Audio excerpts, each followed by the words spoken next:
אמרתי לה, לא רוצה להיות איזה. מה, אני צריכה להתעסק בעבודה שחורה שלך? מה, מצאת עצמך עובדת? שחורה? מה זה הדבר הזה?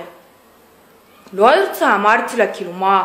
וזה, אבל אני דיברתי איתה, ואמרתי לה, אני לא מוכנה לעשות את זה. אז היא באה, עושה עליי פוזות, עשתה לי ככה, יעני, עם המדפסת. אמרתי לה, מה זאת עושה לי ככה, יעני? מה קרה? מה, אני אחת החברות שלך? תרגי, חמודה. וואי, גם הנשיא כזה פתאום מתעורר, אומר לי, מה, וזה? יאללה גם כן, חשוב את עצמם בגלל שיש להם איזה פלאפלים עם חומוס על הכתפיים גם כן. לא, מה זה צריך להיות? לא, שאולי, מה, אתה לא מבין? כן, אחר כך אני עוד שנייה שתלתי אותה באדמה כמו במבוק, יעני. למה, מה קרה? זאתי גם כן. לא, מה?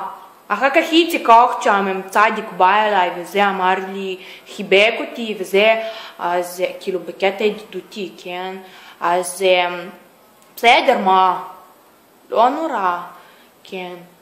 מה, לגעת בעצמי?